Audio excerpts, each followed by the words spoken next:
Alhamdulillahi Rabbil Alamin. Alhamdulillahi Al-Malik Ad-Dayyan. Mes chers frères et sœurs, avant toute chose, on remercie Allah subhanahu wa ta'ala, lui qui est le tout-puissant, le sage, le roi, celui dont toute chose dépend. On fait louange à Allah subhanahu wa ta'ala par le fait qu'il détient la connaissance totale. Il est l'omniscient et l'omniprésent. Il est celui qui décrète. Rien ne se passe dans ce bas monde, rien ne se manifeste dans ce bas monde si ce n'est bi'idnihi, par sa volonté, wa bihikmatihi, par sa sagesse. Rien ne se passe dans ce bas monde, rien ne touche qui que ce soit, rien n'arrive sur terre ou dans les cieux, rien ne touche un peuple ou qui que ce soit si ce n'est de par la volonté d'Allah subhanahu wa ta'ala et de par sa sagesse. Et c'est par cela, ibadallah, que lorsqu'on voit les catastrophes, les calamités, les conflits, les maladies, les épidémies, toutes ces choses-là de manière générale et globale, qui viennent frapper la personne, qui viennent toucher un peuple, qui viennent frapper une terre, peu importe la catastrophe, ou bien l'événement qui peut toucher l'être humain, cela a clairement et simplement un objectif. Cet objectif, il est que tu comprennes comment Allah subhanahu wa ta'ala décrète dans ce bas monde. Et que toutes les choses sont au-delà de ce que toi tu peux comprendre. Toi tu vas voir un individu de loin. Ce dernier, il est en train de faire tout plein de gestuels sur un individu qui est au sol. Il est comme cela, excité, en train de faire plein de mouvements que tu vois de loin. Toi, tu as l'impression qu'il est en train de l'agresser. Toi, tu as l'impression qu'il est en train de lui faire quelque chose de mal, alors qu'il est en train de le réanimer. Alors que cet individu au sol est en train de mourir. Et la personne était un médecin qui est venu le secourir en urgence. Comme cela. Mais toi, de loin, tu ne sais pas. Tu vois et tu analyses et tu juges. De la même manière, ya ibadallah, ce qui touche un être humain, ce qui touche un peuple, ce qui touche une terre, ce qui touche une contrée, qui peut être catastrophique, qui peut être un sinistre, qui peut être un tremblement, qui peut être je ne sais quoi, même parmi les actes odieux et injustes, eh bien cela provient d'un décret et d'une sagesse qui nous dépasse de la part d'Allah subhanahu wa ta'ala. C'est pour cela, ibadallah, que l'adorateur d'Allah subhanahu wa ta'ala, il doit comprendre qu'Allah il a un décret, que cela fait partie de ce que Allah a décrété, fut dans le passé, dans le présent et même dans le futur. Cela n'est pas nouveau. Allah Jalla fi'ala nous envoie des signes. Allah il nous envoie des rappels. Allah Jalla fi'ala il nous percute par des événements comme cela afin que toi tu réfléchisses et tu médites et que tu vois bien la situation. Qu'en est-il de ton cas? Qu'en est-il de la grâce qui te touche? Quand toi tu es en sécurité et que d'autres non. Quand toi tu as ce que tu veux et que d'autres non. Quand d'autres quittent ce bas monde comme cela soudainement et que toi tu as encore de l'espérance. Analyse, regarde ce qui se passe autour de toi afin que ton cœur ne perde jamais de vue la connexion avec son Seigneur. Et le fait de multiplier al-istighfar, la demande de pardon. Et de multiplier les louanges, l'hamd, à l'égard de ton Seigneur. Et de te rappeler que ce qui t'est accordé est une grâce, mais une épreuve. Tu es éprouvé par l'argent, par la sécurité. Même quand tu es en sécurité, eh ben c'est une épreuve. Même quand tu es dans un bien-être comme cela, c'est une épreuve. Même quand tu es en bonne santé, c'est une épreuve. Ne crois pas que tout ce que tu as est comme ça, gratuit.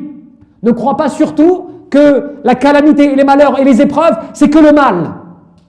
Allah Jalla fi'ala nous rappelle dans le Coran, j'ai créé la vie et la mort que pour vous éprouver et voir ceux d'entre vous quel est le mieux agir. Allah Jalla fi'ala nous dit, toute âme va goûter à la mort. Nous allons vous éprouver par le mal et par le bien.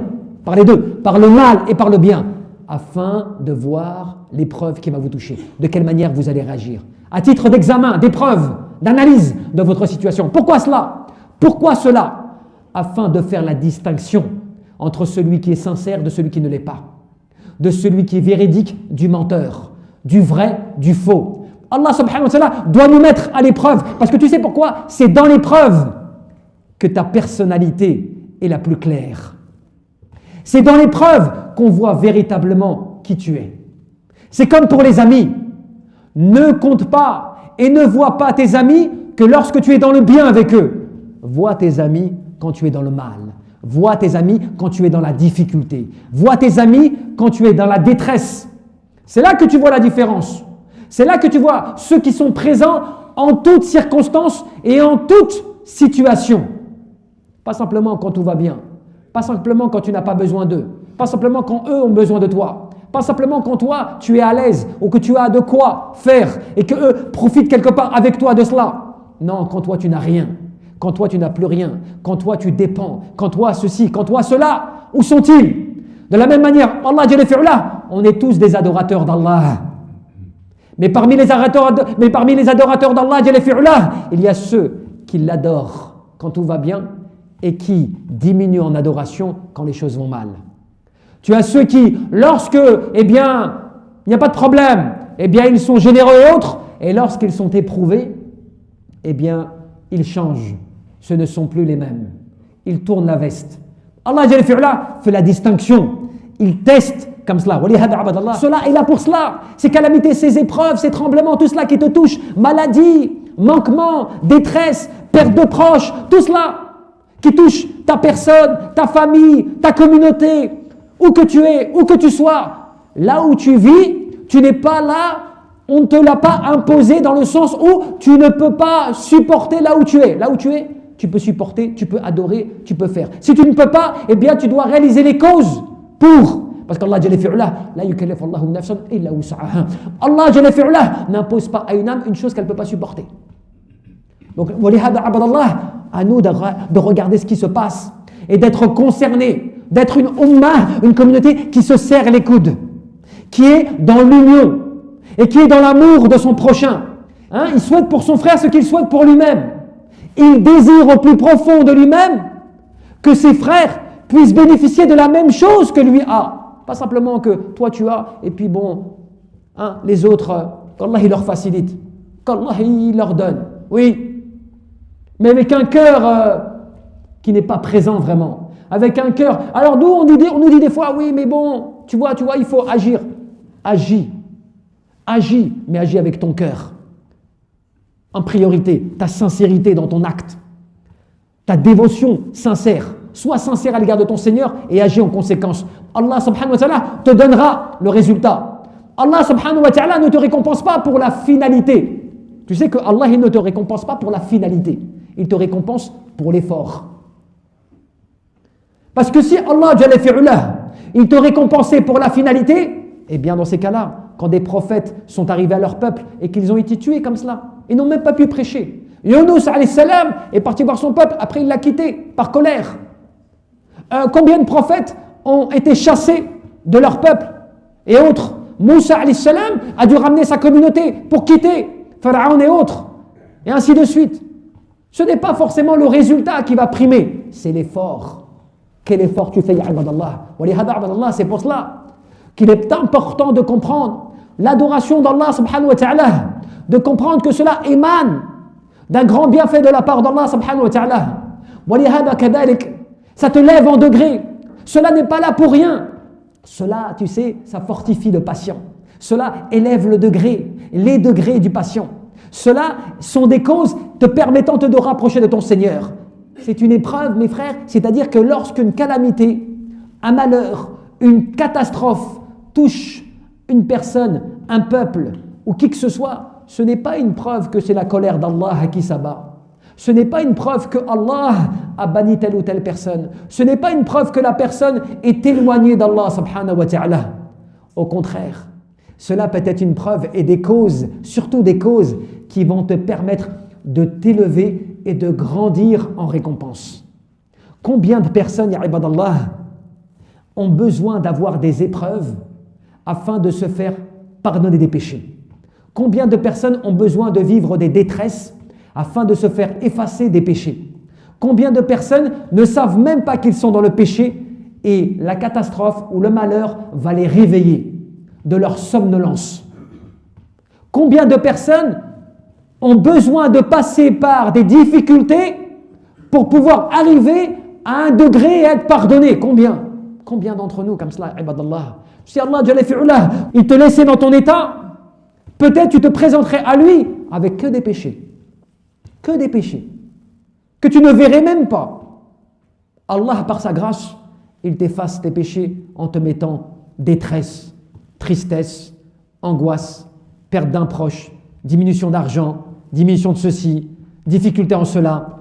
Et toi, tu es tracassé, toi, tu es angoissé, toi, tu es dans une forme de détresse, tu es dans une forme de faiblesse. Allah, il t'éprouve comme cela, mais il ne t'éprouve pas au-delà de ce que tu peux supporter. Allah, il t'éprouve à juste mesure et il t'efface comme cela des méfaits, des péchés, au point que certaines personnes subissent des calamités tellement graves. Allah, les essore dans ce bas monde de calamités au point qu'ils retrouvent Allah Yawm al-Qiyamah avec aucun péché, blanc comme neige. Walihada abadallah, cela c'est la sagesse, c'est la grâce, c'est la miséricorde, c'est la douceur, c'est la connaissance d'Allah subhanahu wa ta'ala qui nous dépasse, qu'on ne doit pas juger comme cela. Quoi qu'il en soit, quoi que l'on voit, quoi que l'on constate, bien sûr nos cœurs peuvent être affectés. Mais on ne doit jamais désespérer de la grâce d'Allah, de la sagesse d'Allah et de la puissance d'Allah subhanahu wa ta'ala. Quand vous pensez, quand vous voyez que la meilleure des créatures, qu'était-elle? Le prophète Mohammed ibn Abdullah alayhi salatu wassalam, il a subi des attaques, des insultes. On l'a agressé, on l'a frappé, on lui a jeté des pierres, on l'a chassé de sa terre, on a voulu le tuer, on l'a blessé, même sentimentalement, puisqu'on a calomnié sur son épouse, Aïcha radhiyallahu anha. Donc il a subi énormément d'attaques, de détresse physique et psychique, et pourtant c'était la meilleure créature sur terre. C'était la meilleure créature sur terre. Allah lui a fait subir cela, mais pourquoi? Parce que lui-même disait le prophète Mohammed alayhi salatu wassalam, les prophètes sont ceux qui subissent les épreuves les plus grandes. Et ensuite, ça descend en niveau et en qualité en termes de foi et de certitude. Cela c'est quoi? Cela nous apprend quoi? Cela nous enseigne quoi? Que cela n'est pas une calamité en soi. Que cela n'est pas en soi le fait que tu vois des malheurs, que tu subisses des malheurs, ou que tu vises des détresses, ou que tu vois des choses comme cela. Muhim abadallah, fihi ar-rahmah, wa fihi tazkiyah, wa fihi tahur kadalik. Un jour, un homme vient voir un des grands imams, parmi les grands imams qui ont donc été des générations juste après celles des compagnons. Donc il a connu lui-même des compagnons ou de fils de compagnons. Et cet homme lui dit: oh Mohammed, qui était donc imam, grand imam de son époque, grand savant, comment vas-tu ce matin? Comme cela, il le rencontre, il lui dit: comment te sens-tu ce matin? Comment commences-tu cette journée ce matin? Et il dit quoi? Il dit: ce matin, beaucoup d'entre nous vont vendre leur religion pour ce bas monde. Et moi, j'espère vendre ce bas monde pour l'au-delà. Et on lui dit: qu'est-ce que les résultats finaux?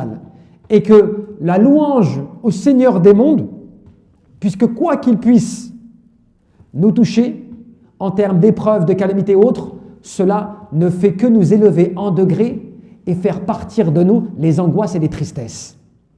Cela, ibadallah, ça nous rappelle que Allah subhanahu wa ta'ala, il a un secret avec son adorateur. Lorsque celui-ci accepte et conçoit le décret d'Allah en toute chose, dans ce qui t'arrive ou dans ce que tu vois ou dans ce qui arrive aux autres, mais que toi tu gardes le cœur avec l'invocation, tu invoques Allah avec sincérité, que tu es conscient, tu agis, eh bien Allah subhanahu wa ta'ala, il place dans ton cœur une douceur. Allah, il place dans ton cœur une satisfaction. Allah, il place dans ton cœur al-qana'a, c'est-à-dire la suffisance. Ce que tu as te fait plaisir, te suffit. Cela, tu le vois dans beaucoup de gens et tu le vois dans nos frères et sœurs actuellement donc opprimés, dans la situation la plus malheureuse qui soit, la plus basse qui soit, et pourtant sur leur langue ne cesse d'être évoqué Allah subhanahu wa ta'ala. Wallahu a'lam. Barakallahu li wa lakum fil Qur'an al-azim wa nafa'ani. Vous savez, frères et sœurs, on constate des fois donc ces calamités, ces malheurs qui peuvent nous toucher, ou toucher nos familles, ou toucher notre communauté. Eh bien, cela, ibadallah, qu'est-ce que cela? Cela, en réalité, eh bien, n'est qu'un moyen aussi de pouvoir ouvrir la porte au repentir, d'ouvrir la porte à se remettre en cause, à ce que l'âme s'interroge. Pourquoi il m'arrive ceci? Pourquoi il arrive cela? Pourquoi la communauté est dans telle ou telle situation? Pourquoi on est dans tel ou tel état? Pourquoi ceci? Pourquoi cela? Ces calamités doivent être aussi pour toi un moyen d'interrogation, de remise en cause, d'introspection personnelle. Quand cela te touche toi, ou bien quand cela touche la Ummah, en te disant, mais qu'est-ce qu'il en est? Et non pas faire, s'il vous plaît, ibadallah, comme la plupart des gens malheureusement. Oui, mais tu as vu cette Ummah, mais non, mais qu'est-ce qu'on peut faire avec celle-ci? Non, mais... Et tu critiques finalement la force de la Ummah, la capacité de la Ummah, mais ce n'est pas un problème, ya ibadallah, de communauté. Ce n'est pas un problème qui est lié au fait qu'on n'est pas capable. C'est un problème de foi, c'est un problème de conviction, c'est un problème de purification personnelle. Tu sais, dans un groupe de 10 personnes, s'il y a 7 personnes qui sont négligentes dans leur travail ou dans la tâche qui leur est confiée aux 10, eh bien même s'il y a 3 personnes qui sont dévouées, eh bien ce n'est pas ce qui va équilibrer l'ensemble. Parce qu'il y a trop de personnes qui ne se sentent pas concernées. Il faut, ya ibadallah, qu'on réveille nos consciences. Il faut que dans nos communications, dans nos prêches, dans nos cours, dans nos foyers, dans notre éducation, eh bien, qu'on travaille avec le livre d'Allah, avec la sunna de son prophète Mohammed alayhi salatu wassalam, et qu'on purifie nos cœurs avec cela. C'est pas simplement avec des j'espère. Oui, je fais dua, bien sûr, mais il faut être concret, agir en conséquence, ya ibadallah. Nous allons vous éprouver par le mal et par le bien. Le mal afin que tu te rappelles que tu n'auras pas que le bien. Et le bien aussi pour te rappeler que cela c'est une grâce d'Allah Azza wa Jal. Sois reconnaissant en aidant ta propre personne, ta famille, tes proches et plus large ta ummah. Wa alaykum bil jama'a. Soyez avec le groupe des musulmans. Soyez attachés avec vos frères et sœurs. Accrochez-vous tous ensemble au câble d'Allah. Hablallah al-matin. Wa nur al-mubin, qui est le câble d'Allah, qui est la lumière éclatante, qui est la lumière d'Allah subhanahu wa ta'ala. Bil Qur'an wa sunnah. Et c'est comme cela, ibadallah, que nous devons, bil ikhlas, avec sincérité, s'interroger, invoquer pour nos frères. Et Allah, Jalla fi'ulah, de toi, il attend la confiance, il attend la certitude, il attend la remise confiante en Allah subhanahu wa ta'ala. De toi, il attend, c'est cela. Ce n'est pas ta force physique qui pèse auprès d'Allah subhanahu wa ta'ala. Ce qui pèse, c'est ta force spirituelle, ta force du cœur, ta force de la conviction, de la détermination. Quelqu'un de sincère peut lever à lui seul des montagnes, si je puis dire, par sa foi. Mais celui qui n'est pas convaincu, qui ne croit pas vraiment, qui n'a pas confiance, même s'ils sont 50, il n'arrivera pas à porter un sac de cailloux. Parce que la fainéantise, la paresse, on demande à Allah subhanahu wa ta'ala qui nous facilite et facilite à tous.